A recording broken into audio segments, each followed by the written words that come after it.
everybody. I am here at the Metrolink station here in Riverside, California, and I am about to take a train out to San Clemente, and we're gonna have a little Pedroza adventure out in San Clemente. So come along and have some fun on the Spanish island by the sea.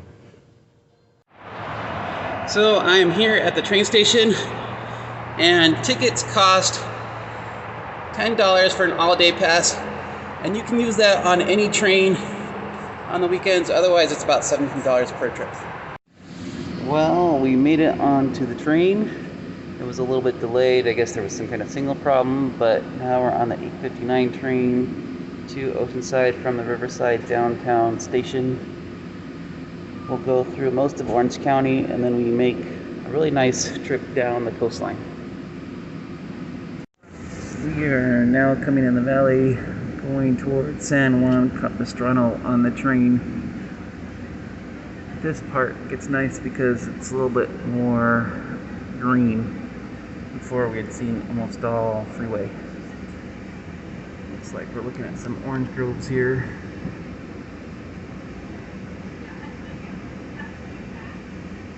We are briefly stopped here at the San Juan Capistrano station. Looks like there's lots of people out. San Juan Capistrano being the site of one of the 21 missions, which is very fitting as we go to the Spanish villa by the sea.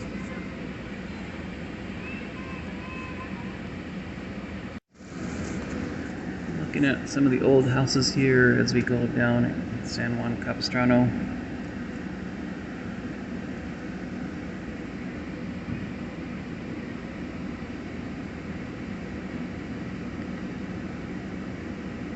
Of course, in this area, a lot of grays and browns and tans because it's very Spanish looking, but it's a nice city.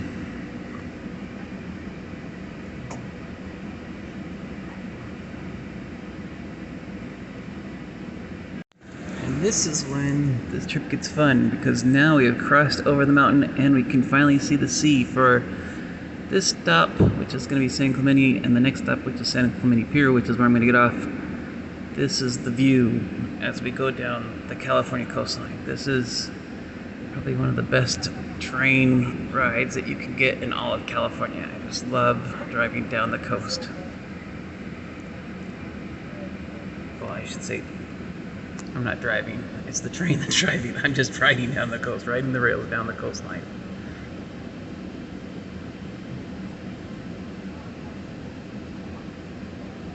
Slightly overcast day, but that doesn't matter. Our next station stop is San Clemente. If this is your destination, please watch your step and use handholds when moving through the train to the door. San Clemente is our next stop.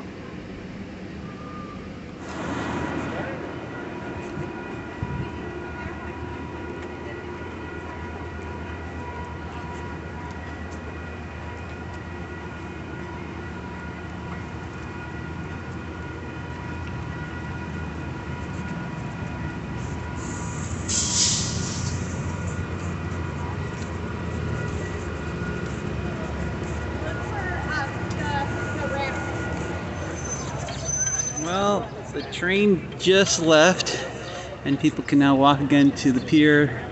The next train will be at like 3 o'clock and 4 o'clock, so I got a few hours to stay here.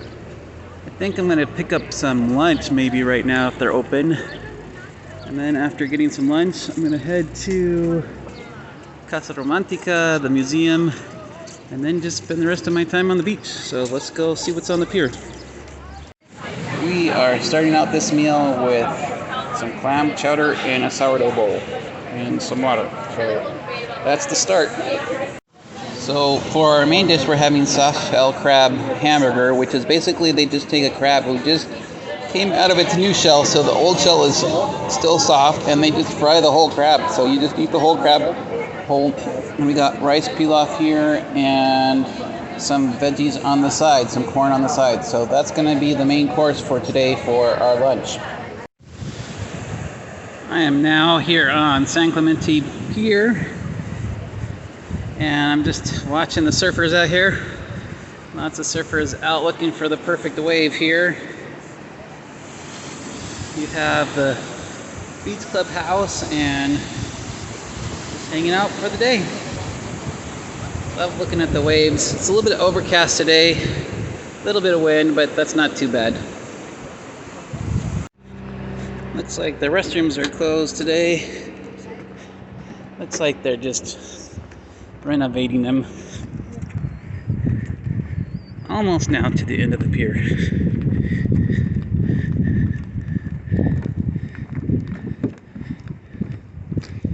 There's a flag. I'm assuming that's the city flag for San Clemente at the end.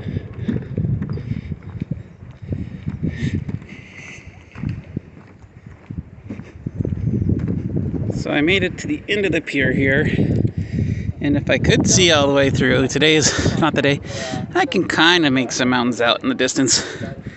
That would be San Clemente and Santa Catalina Island, which are about 20 miles away from here. If I was going straight that way, like I said, I think I can see some mountains out there, but it's a little bit overcast today, so I can't really see that far. Other than that, just hanging out here with the Fisherman. Looks like there's some tankers out there, some commercial fishing operations out there as well. But they also load up oil around here too, so I think that's what that boat over there is about.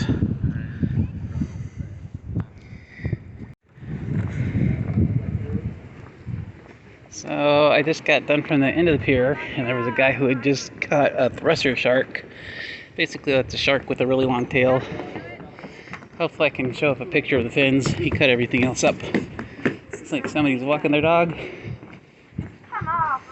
So from here, I think I'm going to head out to the museum and go see what I can see over there.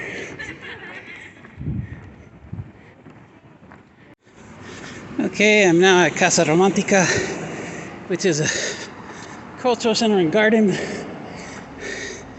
And they just reopened today. I think it's gonna be like $5 to get inside. Okay, here at the entrance to the garden of Casa Romantica, which is just on the cliffs of the pier that I was just at. It was a Spanish villa. Well, built in a Spanish villa style. It was built in like the 1920s when the rest of San Clemente was built to look like a Spanish village by the sea. So what I just learned in there is that this house was built in 1927 and was a summer home for the Hanson family, so they could come here during the summertime, which the summertime, of course, here in San Clemente is gorgeous, and they would have had like an amazing view. You can kind of catch some of that here. I'm sure when I go out to the patio a little bit later, you'll see that. There's Casa Gonzalez Sevilla. Guessing she was a relative. Beautiful house in the Spanish style here. Now I'm by the restrooms, and there is a beautiful mural here of what looks to be some of the first persons coming to California. Over there you have some Spanish settlers. And this one, I'm going to go into the main living room space now. Got a patio with a fountain, very Moorish style.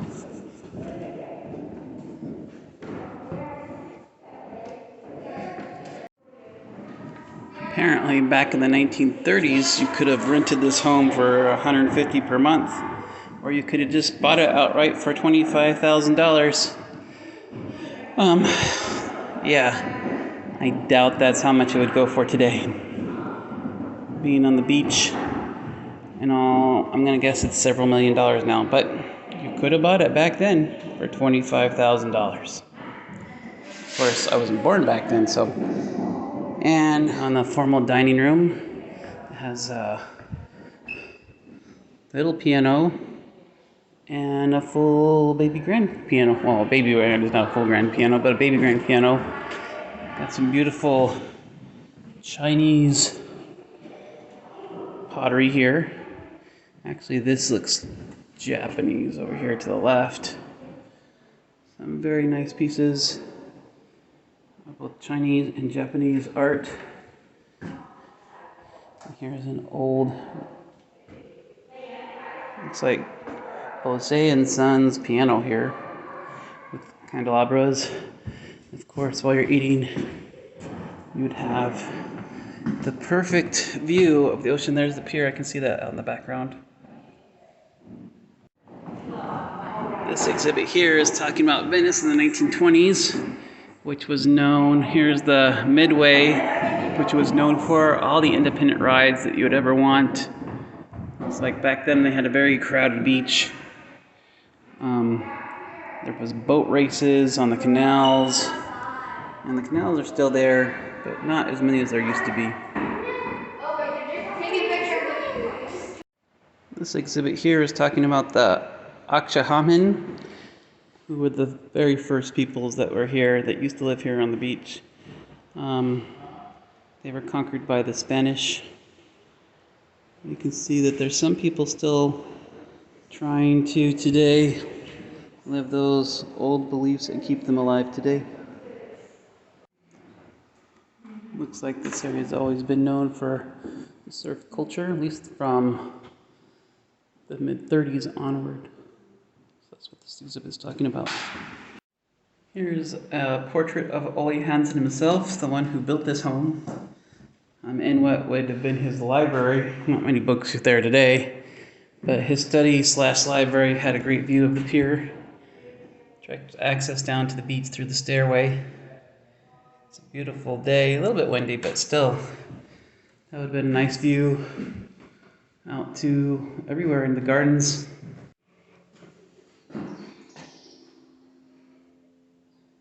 (1930s) style bathroom with tub, nice plumbing.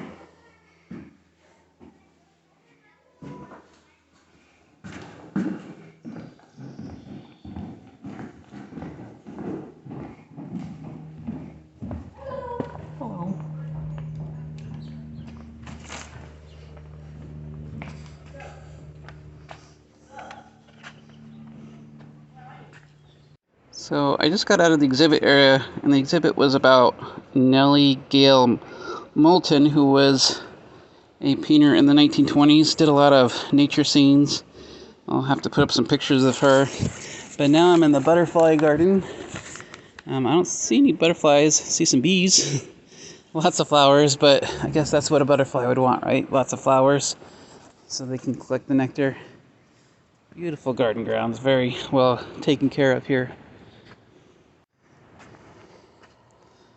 It says here that they want to be a home for the monarch butterfly, which is the typical California butterfly. Mostly I'm seeing birds and little sparrows and lots of bees, but that's okay. Love the roses. They smell wonderful. Well, hearing the ocean breeze as well. It's a beautiful sound. I'm going to continue around to their outside garden area, the story circle area, and see what's over that area. Now here in this section, which is the storyteller circle area, there's lizards, and I'm actually seeing butterflies here. So that's great. There's cactuses here, and they're blooming. All sorts of flowers here. And then you come out to this beautiful outside fire pit area, and you get the best view of the pier. I found this bench at the end of this walkway, and I decided to just stop for 1 minute and listen to the waves.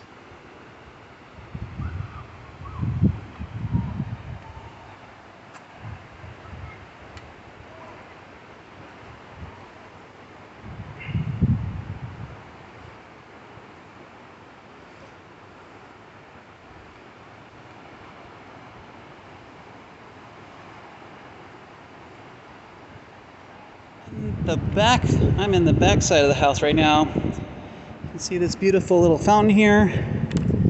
I think it's called the Towel. Up above the storyteller circle there. Beautiful views all around this house. can see out to the ocean. It's looking out towards San Clemente Island. I don't think you can see it there, but I can see it now that the clouds have come up over in this area. One thing about this house that's really cool is it's very small, but you keep going around and around, and there's all these little cool little spaces kind of clustered. Like I can sit on this bench and look at this beautiful butterfly, and there's the house up above, Spanish colonial house. And then over here to the right, I have this beautiful ocean view, and I can just listen to that like all day long. I could listen to those waves crash all day long if I wanted to. Well, but there is the train to catch home. It's quite an Uber ride if I wanted to take the Uber all the way back. Well, that was the end of our tour of La Casa Romantica, the 1920s Hanson home. Gonna now walk around a little bit up here in San Clemente area with the palm trees and see what else I can see. Walking back down Del Mar Avenue towards the beach.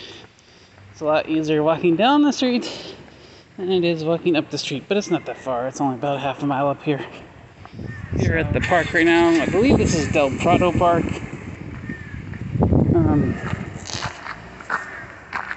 And there's a little exhibit here to Marines. So go check out this Marine Memorial. General J.K. Davis, U.S. Marine Corps General. Okay. So lots of plaques for different people of the Marines here. Looks like they're trying to raise some money up to get more plaques. So if you have a World War II vet, I guess you can buy a plaque for them.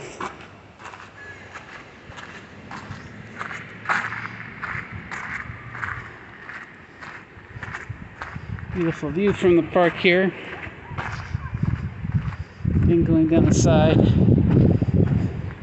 think I'm going to sit over here at the bench for a little bit. Seems like a perfect place to sit down at and listen to the waves for a little bit here. Well, it's almost 3 o'clock according to the clubhouse over there. And so my train's going to be coming pretty soon here. So I think I'm going to leave you here. Hope you enjoyed this little quick video of our time here in San Clemente Pier, in the city of San Clemente, the Spanish village by the sea. And if you did like this video, please like and subscribe, and I'll catch you in the next video. Thank you so much for watching.